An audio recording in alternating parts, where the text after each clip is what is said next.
Welcome to Studio D on the campus of the University of Oklahoma. This is Sooner Sports Pad. Now, here's your host, Allison Gappa.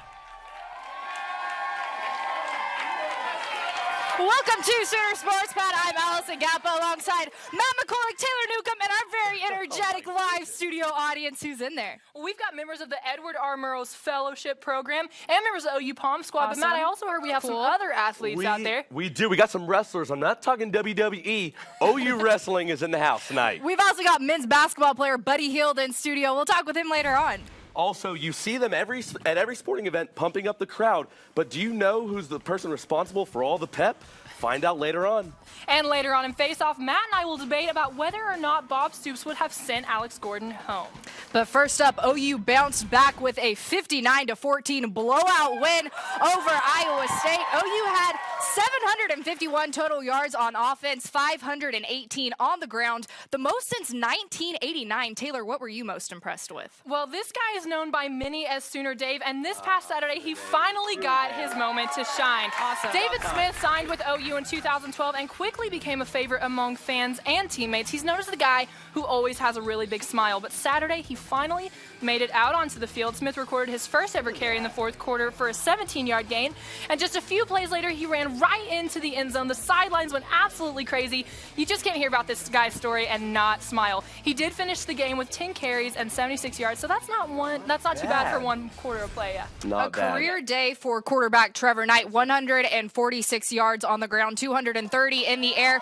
Matt, all without OU's top receiver, Sterling Shepard. Yeah, that's right. Sterling Shepard has reeled in 48.9% of all of Oklahoma's receiving yards this season. And when he went down on the first play, we got a chance to see how the rest of the core would step up. And I think fans can be pleased. True freshman Micaiah Quick hauled in 56 yards and his first career start. KJ Young finally got that touchdown, his first of the year. Deron Neal led the team with 60 yards on 5 receptions. And Blake Bell was only targeted twice, but they were both touchdowns. Yeah, they were. The receiving core was by no means perfect, and there's still some gaps, but I believe that OU being forced to play without their star receiver is invaluable for games coming up. Taylor, who's our offensive MVP? Well, obviously, there were a lot of impressive offense performances on Saturday, but in my mind, Trevor Knight is the clear MVP of that defense. Not only, Matt, did he throw for 230 yards, he also rushed for 146. He threw for 3 touchdowns and then also rushed for 3 touchdowns of his own. The game was his 8th career game to pass 200 yards, and he led the Sooners to 751 yards of total offense. So, yes, there were a lot of great performances, but Trevor Knight spearheaded them all. He was also named the Big 12 Offensive Player of the Week this week, so I think I made the right decision. Good job. I think you did too, Matt. Who's our defensive MVP? Well, the defense held the Cyclones to only 14 points, who the previous weekend put up 45 points against Texas.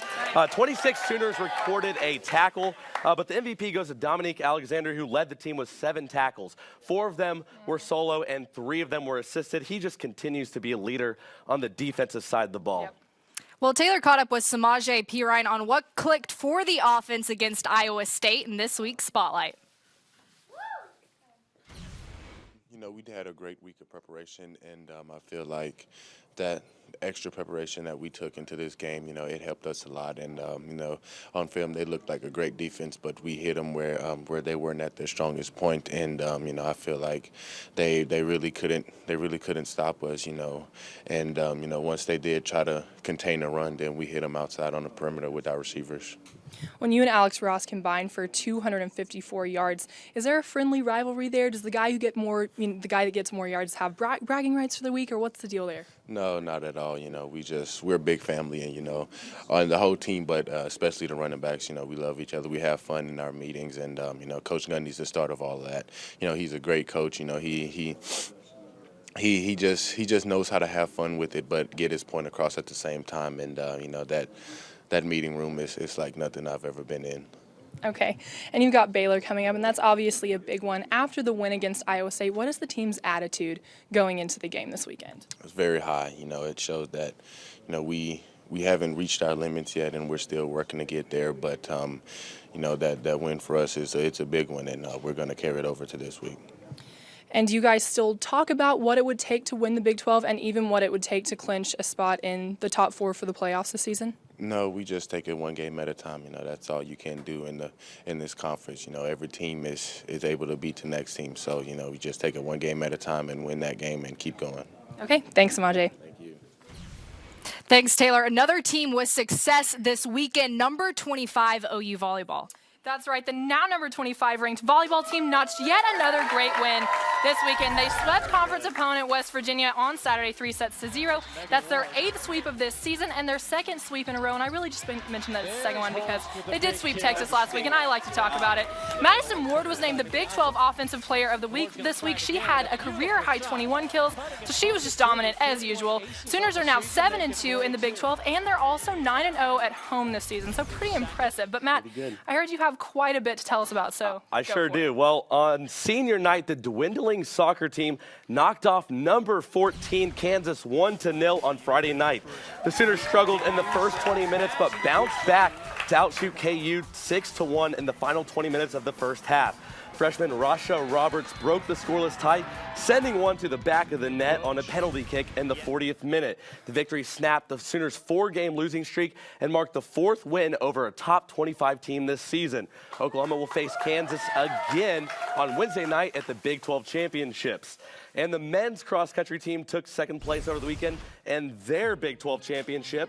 Big 12 all-team runner Ababia Sambasa, I got that out, helped guide the Sooners with a 2nd place finish. And another team in action, rowing, took 2 of the top 3 spots on Sunday at the head of the Hooch. Oklahoma A crossed the finish line 16 seconds ahead of 2nd place Clemson, who barely edged out Oklahoma B, who took 3rd overall. So, Taylor, not too bad, huh? Not too bad. And it is officially wrestling season. The number 23 Sooners open up strong on Saturday in Norman with 3 dual victories. They started out the day completely shutting out Baker University 50-0. Then they moved on to beat Shorter University 34-6, and then capped off the day by beating OCU 40-4. And the wrestling team actually competed in another match at OCU last night. So Allison is with Ryan Milhoff in the audience to hear how it went. I am. Thanks for being here. How did that go yesterday and expectations for the year? Good. We have a young team. We got a lot of freshmen out there, so it was good for them to get out, get a little bit of college experience in them, and a lot of guys did good, had a lot of guys in the finals, so I know Coach was pleased. All right, well, it'll be a fun one to watch this year. Don't go anywhere, because coming up next in Face Off, we'll debate if a 2-loss team will make it into the college football playoff. We've also got Buddy Hield in studio. We'll talk with him. Stay with us.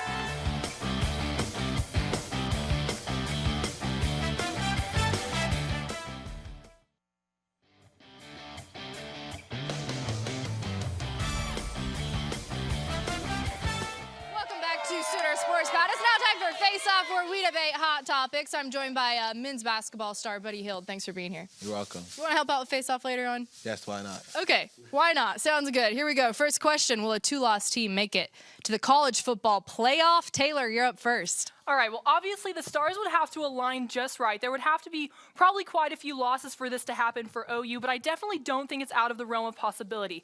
Look at even just this weekend. Ole Miss went from number 7 in the AP poll to number 12. TCU jumped from 10 to 6. There's a lot of moving around even now, and OU is actually the highest ranked team with 2 losses in the playoff rankings that were released last week. But the overall question, could any team with 2 losses make it to the top 4? Yes, I think they can. I don't think the committee would hesitate to do that, so I think the chances are pretty good. I think it's going to be hard to make a case for a 2-loss team, and here's why. Florida State and Oregon are likely going to win out. Either TCU or K-State will finish with 1 loss regardless of how the weekend goes. But the SEC West is where it gets a little tricky. The Mississippi State could either win out or lose to Alabama, giving both, if they lose Alabama, then that gives those 2 teams 1 loss. Right. Or they could lose to Alabama, and then Bama gets beat by Auburn, and that gives those 2 teams 1 loss. So either way, I don't think that a two-loss SEC West team can trump a 1-loss team from another conference, say Michigan State. Right. All right, this question coming from Buddy. Who will have a breakout year for OU men's basketball? Okay, well, I'm going to go to Sean Thomas. He's a 6'8" forward transfer from Houston.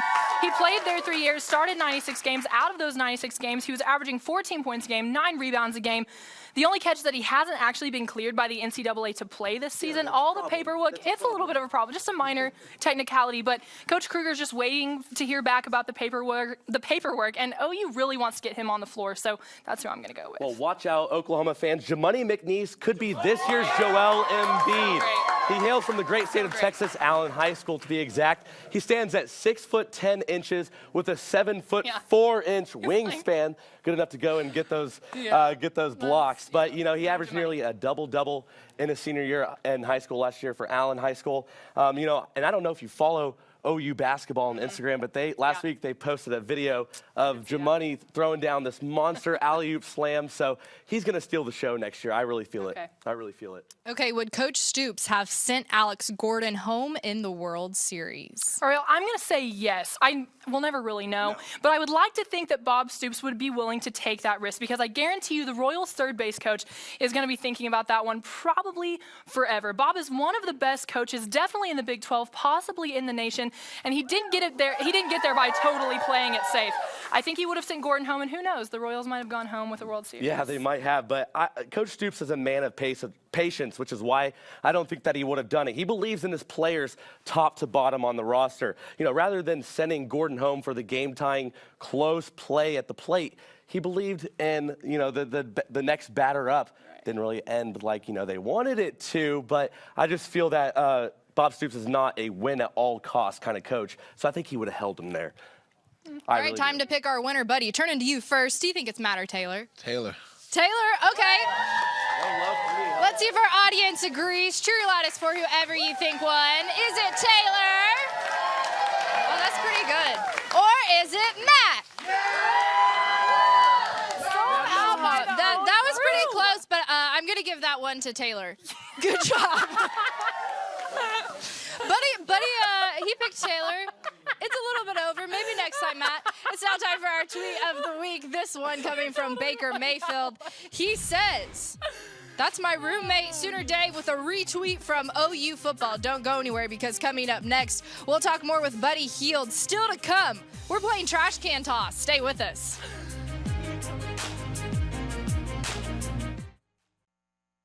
Special thanks to our Cornerstone Television partners, Chesapeake Energy, Riverwind Resort, Anheuser-Busch, OU Outreach, OU Alumni Association, OU Medicine, and the OU President's Associates. Welcome back to Sooner Sports Pad. The pageantry of OU football is an experience to be remembered. Micah Hatfield reports on the role of OU all-girl cheerleader Taylor DeLozier. Wow, there's no words to describe that feeling. Taylor DeLozier dreamed of the day she would get to step on Owen Field to cheer on OU since she was in first grade. I only wanted to cheer at OU. Now, she's living it. Cheering at OU has afforded Taylor experiences she will always remember. The one that comes to mind is the Sugar Bowl. I got to cheer at it last year, and it was the loudest, funnest, coolest football game I've ever been to. Not even just an OU game, just hands down the coolest game I've ever been to, and I got to cheer at it. It's allowed her to connect with some aspiring OU cheerleaders. The Junior Spirit is for little girls pre-K through 6th grade. It's really cool for them because they get to practice with real OU cheerleaders, and they get to perform a lot of the spring sports. They get to wear an OU cheer uniform. And meet some friends that just can't let her go. She's my best friend. It's really cool that she thinks of me as her role model and her best friend. Those are memories that I won't forget. Taylor has been taking Owen Field for the past 4 years to cheer on the Sooners. But this year when she stepped on Owen Field, she had a new role, captain. It's the coolest thing ever to say that you're the captain of OU cheer. With that title comes a lot of responsibility. And you make a lot of decisions, you call a lot of the shots. I call the game pretty much. I say what we're going to do and when we're going to do it. Taylor was nominated by her teammates, who she considers her family. Yeah, I would actually call the squad my family. I hang out with them at practice, 3 hours, 3 days a week. Games, which is an all-day event. Our two-a-days, we all stay together. They're people that I call when I have bad days. You know, sometimes they're the people that give me my bad days. But they're always picking me up and they're always making me happy. And ultimately chosen by her coaches. Well, I think with Taylor, you know, her dedication to the program and to OU really just shines through. She's been dedicated to our team from day one. She'd do anything for this program, and I think that really shone through to her teammates and to her coaches. She always comes in ready to work. She'll always do whatever it takes to make this team better and make this program better. You hear a lot that people lead by example, and I think Taylor does an exceptional job with that. The cheerleaders cheer at 6 different sports and get countless requests for public appearances. How does she have free time? I don't. It's definitely become a learning process for me. I've learned how to time manage a lot better through this. There's not a lot of time, but it's called sacrifice. The sacrifice may mean no spring break and a limited Christmas break, but to Taylor, it's worth it. I'm really thankful for the opportunity to be here, like captain or not. Just being on this team is something that anyone would love to do, and I'm glad that I got chosen to be here, and I'm really thankful for all the great things I've got to experience along the way. Taylor will be putting down the pom-poms in May when she graduates and will have to sit in the stands to cheer on the Sooners. She said she's not sure if she'll like it, but she'll give it a shot. Micah Hatfield, Sooner Sports Pad. Thanks, Micah. It all continues this Saturday against Baylor. Matt and Taylor are now joined by men's basketball star Buddy Hield. Guys, Thanks for joining us on the show, buddy. I'm not a star? Nah, I'm not a star. Oh, come on. A little bit. Well, you guys were ranked preseason number 19. Is there some sort of added pressure that comes along with that ranking? Not really. I feel like we just gotta stick with it, and just play each game at a time, and just listen to Coach Kruger and see what he has to do. Well, you guys had a really young team last year. Now you have 4 guys returning as starters. Going into the year with experience, what does that mean for the team this season? It means a lot. You know, we have Ryan, Isaiah, Jordan, you know, Tayshawn, you know, you talk about him. Even though he came from Houston, he's a senior, so he's considered a starter, and he knows what it takes to win. And just helping the guys there, we got to be more ready and stay focused together and take one game at a time. Well, you heard our opinions early on the show. Which newcomers are you most excited about? And elaborate on that a little bit. I'm excited about Denzel and Tayshawn, just because of the energy they bring in practice, and they just competed. You know, when guys go at me, I feel like I push them to the limits. And Isaiah, I feel like Denzel will be a key part of our team because he back up point of Jordan, and he can score the ball a lot. So just helping him, backing up Jordan is special for our team because we need somebody that can score at the point guard as well. Mm-hmm. Well, you guys have an exhibition game this Friday and another one next week. You guys play those at McCaslin Fieldhouse. Do you like playing at McCaslin? Is it a good switch up, or would you rather be in the big house? It doesn't matter to me. As a hooper, you got to adjust to any situation. So I feel like, but the Fieldhouse is good because it was back in the day, you know, Coach Kruger thing is good for the fans and all the alumni. So I think it's a good thing for students too to come out there, and it's more packed and it's more loud, and everybody's more close to you. And I like when games are close. We talked about your summer early on in one of our earlier shows this semester. What was the favorite thing that you did? Because there was a lot to choose from. I feel like, even though I went to KD and LeBron camp, I feel like we're going to Mexico and playing for my country and spending time with my mom because I hardly see her. So that's me and her born in, me and her stay in the same room together. And after every game, we just talk about basketball. And she doesn't know a clue of basketball. She's just listening. She's like, oh, I never thought it that way. But she only gets happy when I score the ball. But I tell us other things than basketball. Just talking to her life and stuff like that, and what comes after college and stuff like that. So I was happy to spend time with my mom. Okay, well, I think Allison has an audience question for you. I do. This one coming from Brooks Clemens from the wrestling team. So, Mr. Buddy, who wins the NBA championship this year? I mean, I would say the Lakers, but it's not a good question, but because I'm a Kobe fan. But I don't know. It's tough. I gotta go with the Warriors. They look kind of stacked with Klay Thompson, and Klay Thompson, he's a behemoth. He's half behemoth, so I'm gonna go with him. And Stephen Curry, I'm gonna go with them. All right, I like that answer. Don't go anywhere because coming up next in this week's Sooner Sports Pad Challenge, we're playing trash can toss. It's gonna be a fun one. Stay with us. Yeah.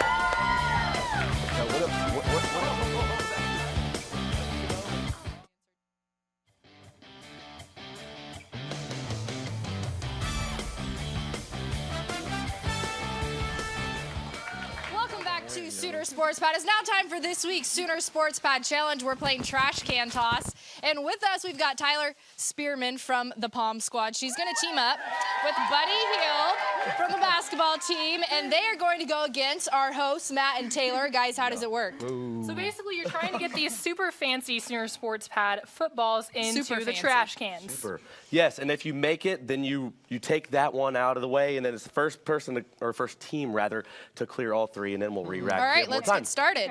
We've also got members from the Palm Squad cheering you guys on. Very special occasion. Okay, Tyler, she's gonna go first. Here we go. In 3, 2, 1, go. Oh, the underhand method. I like that method. All right, buddy. All right, buddy, it's all you. Your turn. Can you throw a football? Okay, Matt and Taylor. Okay, You're There you up. go. Yeah, I got it. All right. Hey. So, Come on. sorry, I'm sorry. Matt, your There you turn. go. Hey, miss. Visit. Oh, Okay, come on, that's, Matt. I got Come on, intimidated. what That's is not that? fair. We're all tied I up can't over do here. that to you. All right, Okay, I'm not Tyler. intimidating in any Here we go, fashion. Tyler. All right, take it away. All right. I think your team liked that one. Intimidate. You gotta do I this. told you I Get can't. it out. Okay, Hold on, we yeah, get one more. We get one more. Where you get these go? Okay, Matt and Taylor. Matt and Taylor. Miss it. Yes. Almost. They got some doo-doo going on his Your side, turn, so Matt. use them. Yeah. Mine was close. Okay, Tyler All and right, Buddy, we you got this, guys we got are in the this, we lead. got You got one more. That Oh. was close. Can you get this I got last it. one? That's the real question. Are you clutch? Not close. I'm trying to look inside of it. Okay, Matt and All right, we Taylor. gotta make one of them. Oh, I'm All right, so here. strong. Hold on. Okay. I can tell where our athletes are at, if anybody else can. Go quick. Okay, That's why we talk sports. We don't do sports. I know. All right, let's go. Let's go quick. Let's go quick. Okay, y'all got about 20 seconds. Okay. Okay. Can they make it? The Okay. last We one. can't get swept like Here we this. go. so embarrassing. We're gonna get swept. Okay. Come on, buddy, love. All right, these two are our winners. Thanks so much for joining us. Be sure to catch us next time. made one. You guys keep going. Come on. That's not Good fair. luck.